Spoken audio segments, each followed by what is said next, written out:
और ऐसे ही एक तीसरी बात और कहता हूं मैं कि ये जो तंत्र बदलना है, इसमें आपको एक तंत्र और भी बदलना पड़ेगा। हमारे देश में दुर्भाग्य से इस समय जितनी अदालत चलती है, जो न्याय का तंत्र है, वो न्याय नहीं देता, हमेशा अन्याय देता। और ये जो न्याय तंत्र, आप जिसको उम्मीद लगाकर जाते हैं अदालतों में कि हमको न्याय मिलेगा, ये अदालतें बनाई गई हैं अन्याय करने के लिए। कैसे? आप पूछेंगे ये कैसे? अंग्रेजों का एक ऑफिसर था, उसका नाम था Macaulay, TB Macaulay. TB Macaulay को हिंदुस्तान में भेजा गया था दो काम करने के लिए। पहला काम उसको भेजा गया था कि हिंदुस्तान की शिक्षण पद्धति को बर्बाद करो, और दूसरा काम मैकॉले को सौंपा गया था कि हिंदुस्तान की शिक्षण पद्धति के साथ साथ हिंदुस्तान की न्याय पद्धति को बर्बाद करो। तो मैकॉले आया था हिंदुस्तान की न्याय पद्धति और शिक्षण पद्धति को बर्बाद करने के लिए। हिंदुस्तानी शिक्षण पद्धति को बर्बाद करने के लिए मैकॉले ने क्या किया था? एक कानून बनाया था, उसका नाम है इंडियन एजुकेशन एक्ट, और उस कानून को लागू करके उसने हिंदुस्तानी शिक्षण पद्धति का नाश कर दिया और एक अंग्रेजियत की शिक्षण पद्धति इस देश में पैदा की। उसी मैकॉले ने एक दूसरा कानून बनाया था, उसका नाम है आईपीसी, इंडियन पीनल कोड। ये जो इंडियन पीनल कोड नाम का कानून है, ये मैकॉले का बनाया हुआ 1860 का। और ये मैकॉले ने क्यों बनाया था? मैकॉले अक्सर एक बात कहा करता था अपने साथियों से कि जिस देश की न्याय व्यवस्था खत्म हो जाती है, उस देश का समाज टूट जाता। तो हिंदुस्तान की अगर न्याय व्यवस्था खत्म हो जाएगी और उसमें अंग्रेजी न्याय व्यवस्था चलेगी तो भारतीय समाज टूटेगा।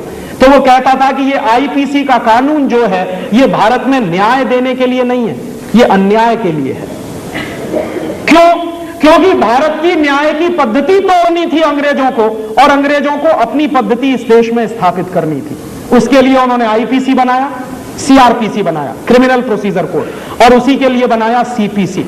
आप जान लीजिए, भारतीय न्याय पद्धति में कभी भी हजारों साल से फांसी देने की सजा नहीं रही। ये अंग्रेज थे जिन्होंने फांसी देने की सजा शुरू की इस देश में। हमारे देश में किसी भी राजा के जमाने में फांसी नहीं दी जाती थी। तो आप पूछेंगे कैसे होता था? मृत्यु दंड अगर दिया जाता था तो या तो तलवार से सिर काटा जाता था या सरेआम उसको गोली से उड़ाया जाता था, फांसी नहीं दी जाती थी। कभी भी भारतीय समाज में फांसी नहीं दी गई। ये फांसी देने की व्यवस्था इंग्लैंड से आई है हमारे देश में, क्योंकि सीआरपीसी का कानून अंग्रेजों ने बनाया, क्रिमिनल प्रोसीजर कोड, और इसी के साथ साथ सीपीसी है, सिविल प्रोसीजर कोड। और ये तीनों कानून जब लागू हो गए तो मैकॉले ने एक दिन कहा था, ये बात अंग्रेजों के दस्तावेजों में दर्ज है, कि जब भारत में आईपीसी चलना शुरू हो जाएगा, सीआरपीसी चलना शुरू हो जाएगा, सीपीसी चलना शुरू हो जाएगा, तो भारतीय लोगों को न्याय कभी नहीं मिलेगा। और ये वो खुद कह रहा है कि यहां के लोगों को न्याय कभी नहीं मिलेगा, मुकदमे चलते रहेंगे लेकिन न्याय नहीं मिलेगा। और जो बात उसने कही है 150 साल पहले, वो बात आज हम देख रहे हैं हमारी आंखों के सामने, कि हम जाते हैं अदालतों में। अदालतों में जब आप जाते हैं तो क्या कहते हैं आपको? हम लोग भी जाते हैं अदालतों में, क्योंकि बहुत सारे पब्लिक इंटरेस्ट पिटीशन हम लोग लड़ते रहते हैं। तो अदालतों में हर बार हमसे एक ही बात कही जाती है कि अदालत में कानून के आधार पर फैसला होता है। कोई अदालत ये नहीं कहती कि यहां न्याय मिलता है। हर अदालत में एक ही बात कही जाती है कि कानून के आधार पर फैसला होता है। मान लीजिए जिस कानून के आधार पर फैसला हो रहा है वो कानून गलत है, तो फैसला भी गलत होगा, तो न्याय नहीं मिलेगा आपको। मैं उदाहरण दूं आपको, हमारे देश में एक कानून है, क्या है? किसी बच्चे को जन्म लेने से पहले अगर मारा जाए तो कानून के अनुसार वो है एबॉर्शन, और जन्म लेने के बाद उसको मारा जाए तो कानून के आधार पर वो है हत्या। अब आप देखिए कानून क्या है। बच्चे को जन्म लेने से पहले मार दें तो है एबॉर्शन, और जन्म लेने के बाद मारे तो है हत्या। जन्म लेने के पहले जिसको मार रहे हैं वो भी बच्चा ही है। वो एक अलग बात है कि गर्भ के अंदर है, और सारी दुनिया जानती है कि गर्भ में 1 महीने के बाद बच्चे में उतनी ही जीव और जान होती है जितनी जिंदा बच्चे में होती है। तो उस बच्चे को जब मारा जाता है तो अपनी जान बचाने के लिए वो ऐसे ही भागता है जैसे बाहर किसी को मारने के लिए आप भागते देखते हैं। तो दुर्भाग्य से कानून क्या है कि बच्चे को जन्म लेने के पहले मारने वाले लोग कहलाते हैं डॉक्टर्स, और जन्म लेने के बाद जो मारते हैं उनको कहते हैं हत्यारा। हत्यारे तो दोनों हैं, लेकिन कानून ऐसा है जिसके आधार पर जन्म लेने वाले बच्चे को पहले मार देने वाले लोग कहलाते हैं डॉक्टर, और वो होते हैं गोल्ड मेडलिस्ट। और जन्म लेने के बाद जो मारते हैं वो होते हैं हत्यारे। आप कभी बंबई जाइए, मैं अक्सर बंबई जाता हूं, तो बंबई की ट्रेन्स में एक स्टिकर चिपका रहता है। क्या है? बंबई में आप जाइए तो आप देखेंगे वहां सुपारी लेकर हत्या करते हैं। 10,000 की सुपारी ले ली, 15,000 की सुपारी ले ली, 20,000 की सुपारी ले ली। तो सुपारी लेने की बात इस बात पर तय की जाती है कि मरने वाले आदमी की हैसियत क्या है। तो मरने वाले आदमी की हैसियत के आधार पर 10, 20, 50,000 की सुपारी लेकर जो हत्या करने वाले लोग हैं वो कहलाते हैं हत्यारे। और 90 रुपए की सुपारी लेकर जो एबॉर्शन कराते हैं बंबई में वो कहलाते हैं डॉक्टर्स। आप जाइए, बंबई की ट्रेन्स में एक स्टिकर लगा रहता है कि आइए और छुटकारा पाइए सिर्फ 90 रुपए में। क्यों? कानून ऐसा बना हुआ। तो आप जरा बताइए कि इस कानून के आधार पर अगर अदालत कोई फैसला देगी तो न्याय कहां मिलेगा उसमें? क्योंकि न्याय तो यह कहता है कि जो बच्चा आना चाहता है जीवन में, दुनिया में, वो अकेला नहीं आ रहा है, वो 2 लोगों की सहमति से आ रहा है। वो खुद नहीं आ रहा है, उसमें 2 लोगों की सहमति है। तो 2 लोगों की सहमति से जो जीवन में आना चाहता है उसको मारने का अधिकार आपको किसने दिया? लेकिन क्या है? कानून ऐसा है, इसमें न्याय कहां है? ये तो सरासर अन्याय है। जिस देश में चींटी को मारना भी पाप माना जाता हो, जिस देश की माताएं चींटी को भी आटा डालने की काम करती हों, उस देश में बच्चों के एबॉर्शन कराना ये न्याय नहीं है, ये अन्याय है। यूरोप में चलता है लेकिन हिंदुस्तान में नहीं चल सकता। ये तो अन्याय की व्यवस्था। ऐसे ही एक दूसरा कानून है हमारे देश में, 15 साल से ऊपर के गाय बैल हैं उनको काट देना चाहिए, ये कानून है। लेकिन अगर गाय बैल को आप मारेंगे, पिटाई करेंगे तो आपके ऊपर मुकदमा चलेगा। क्योंकि हमारे देश में एक कानून है, prevention of cruelty against animal. माने आप किसी भी जानवर के ऊपर अत्याचार नहीं कर सकते, नहीं तो केस चलेगा। लेकिन 15 साल का है तो उसको काट सकते, अत्याचार नहीं कर सकते। माने पीट नहीं सकते लेकिन उसकी हत्या कर सकते, कानून है। और यह कानून क्यों बना है? तो कहने वाले ये कहते हैं कि 15 साल से ऊपर के गाय बैल बूढ़े हो जाते हैं, किसी काम के नहीं होते, इसलिए उनको काट देना चाहिए। तो 60 साल के ऊपर के माँ बाप भी बूढ़े हो जाते हैं, उनको भी खत्म कर देना चाहिए। अब आप बताइए कि 15 साल से ऊपर के गाय बैल को काट दिया जाए, ये कानून अगर है तो इसमें न्याय कहां है? आप ध्यान करिए, कानून एक अलग चीज है, न्याय एक दूसरी चीज है। हमारी अदालतें कानून के आधार पर काम करती हैं, न्याय नहीं देती। और जिन अदालतों में न्याय नहीं मिलता उनको हम न्यायालय क्यों कहते हैं? उनको हम कायदालय तो कह सकते हैं, कानूनालय तो कह सकते हैं, लेकिन उनको न्यायालय क्यों कहें हम? क्योंकि वहां न्याय मिलता ही नहीं, वहां तो अन्याय होता है कानून के आधार पर। और जिन अदालतों में एक स्त्री तराजू लिए हुए आंखों पे काली पट्टी बांधकर अगर खड़ी हुई हो तो वहां आप न्याय की उम्मीद कैसे कर सकते हैं? क्योंकि धृतराष्ट्र की आंखों पर पट्टी बंधी हुई थी, इसलिए धृतराष्ट्र कभी न्याय नहीं कर पाया। कैसे संभव है वहां न्याय मिलेगा? इसलिए हिंदुस्तान में न्याय की व्यवस्था आपको लानी पड़ेगी। ये तो अन्याय की व्यवस्था है जो चल रही है। अंग्रेजों ने चलाई थी ये अदालत, तो अंग्रेजों के बाद खत्म कर देनी चाहिए थी, हमको अपनी अदालतें चलानी चाहिए थी। और सोचना चाहिए था कि अंग्रेजों से पहले 20,000 साल का, 25,000 साल का ये देश है, तब कैसे फैसले होते थे। उस जमाने में फैसले होते थे गांव पंचायत में, गांव समाज फैसले करता था, गांव की अदालतें होती थी, सारे फैसले वही हुआ करते थे। तो हजारों साल अगर इस देश में ग्राम पंचायतें फैसला कर सकती हैं तो आज क्यों नहीं कर सकती? आज भी हो सकता, बशर्ते कि इस व्यवस्था को उलटने की जरूरत है। और यह व्यवस्था इसलिए भी उलटनी पड़ेगी कि अगर आप चाहते हैं कि आपको न्याय मिले तो यह अन्याय की व्यवस्था खत्म करनी पड़ेगी। क्योंकि जिस समाज में न्याय नहीं मिलता वहां अन्याय बहुत होता। मेरे बहुत सारे दोस्त हैं जो शरीर से दिखने में हिंदुस्तानी है, आत्मा उनकी अंग्रेजों वाली है। वो अक्सर मुझसे कहते हैं कि राजीव, अगर अंग्रेज नहीं आए होते तो हिंदुस्तान में कभी न्याय की पद्धति नहीं आती।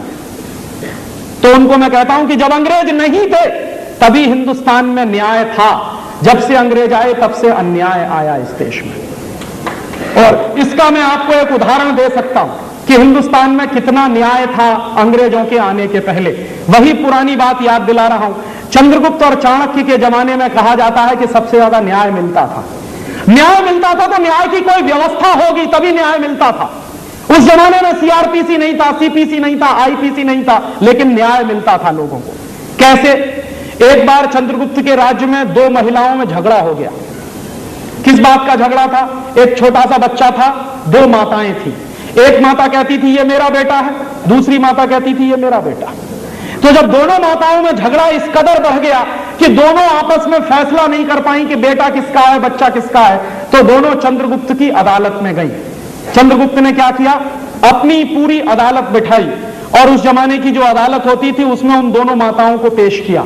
चंद्रगुप्त खुद सिंहासन पर बैठा और उसने एक माता से कहा कि आप सिद्ध करो कि यह बच्चा आपका है। तो हिंदुस्तानी न्याय की जो पद्धति थी उसमें वकील नहीं होता था,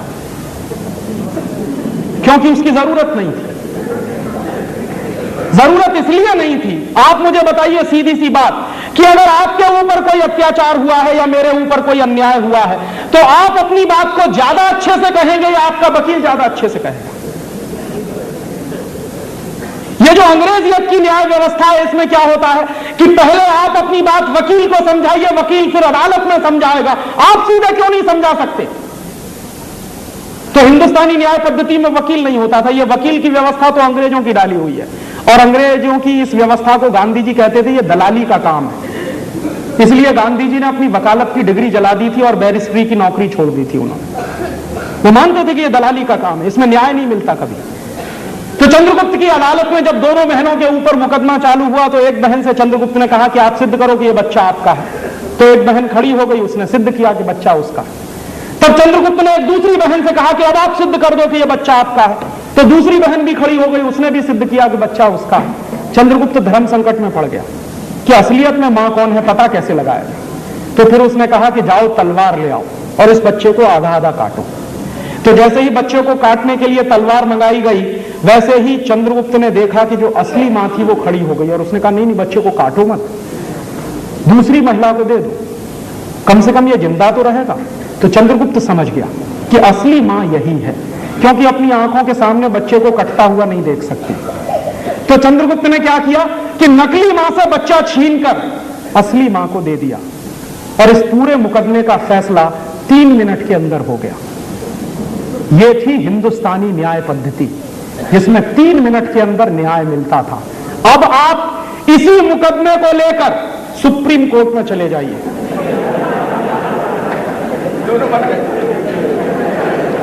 और मैं आपसे कह सकता हूं कि कम से कम 20 साल लग जाएंगे और तय नहीं हो पाएगा कि कौन असली मां है और कौन नकली मां है।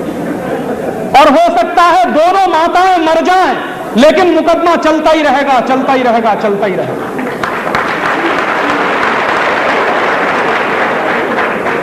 तो हिंदुस्तानी न्याय पद्धति थी जिसमें 3 मिनट में न्याय मिलता था।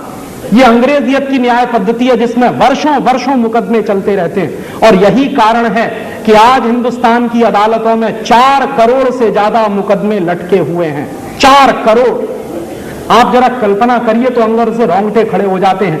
माने 4 करोड़ परिवार हिंदुस्तान में न्याय की आस में बैठे हुए हैं, पता नहीं कब न्याय मिलेगा उनको। हिंदुस्तान में मुश्किल से 15-16 करोड़ परिवार हैं और उन 15-16 करोड़ परिवारों में 4 करोड़ परिवार अगर न्याय की आस में बैठे हुए हैं तो ये कौन सी न्याय पद्धति है? माने 1/4 परिवार न्याय की तलाश में है, पता नहीं कब न्याय मिलेगा।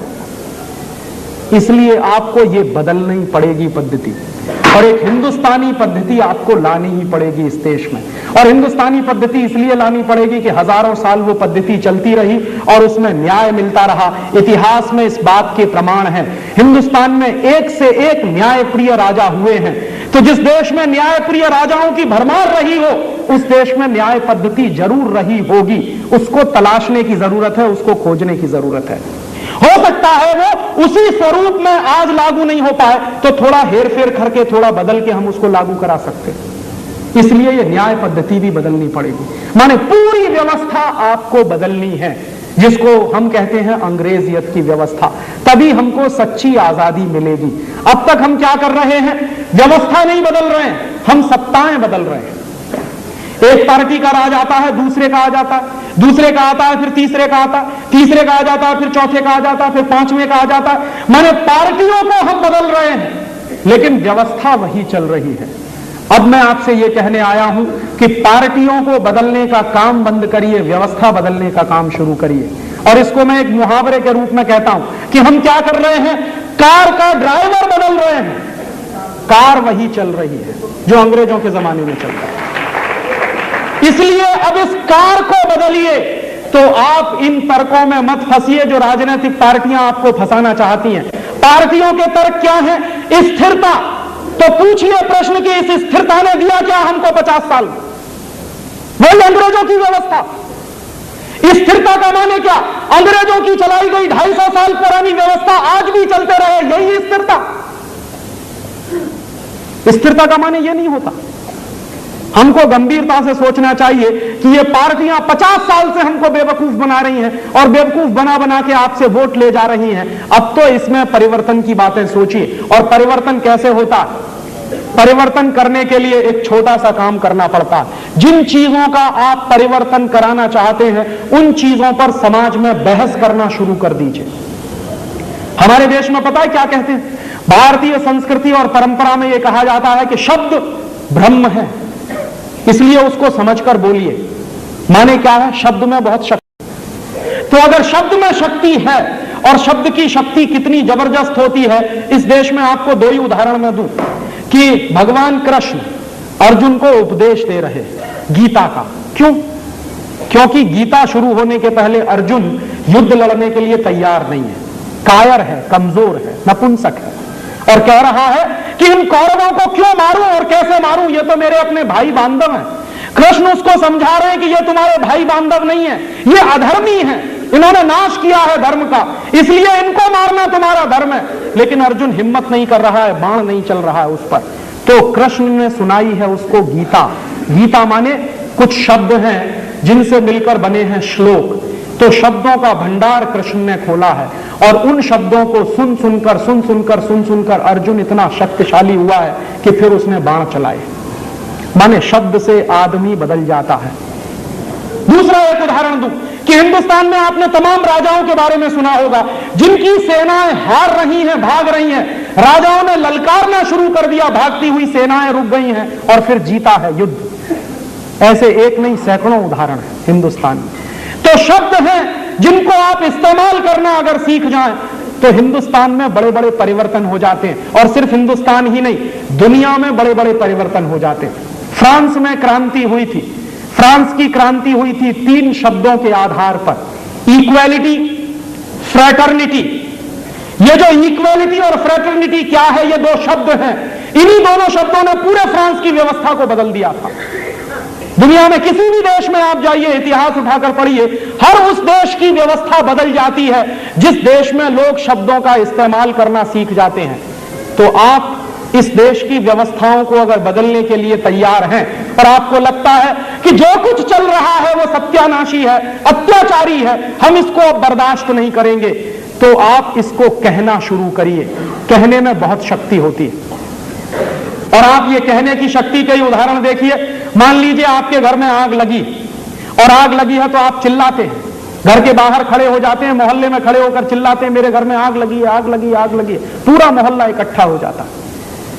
और पूरा मोहल्ला जब इकट्ठा हो जाता है तो हर व्यक्ति अपनी पूरी ताकत लगा के उस आग को बुझाने की कोशिश करता। किसी के पास बाल्टी होती है, बाल्टी से पानी डालता, किसी के पास लोटा होता है, वो लोटे से पानी डालता, किसी के पास कुछ नहीं होता तो पूरे गांव में घूम घूम कर चिल्लाता है कि आग लगी है, आग लगी, आग लगी है। आज हमारे देश में वही अंग्रेजियत की आग लगी है। हमको ये चिल्लाना शुरू करना पड़ेगा।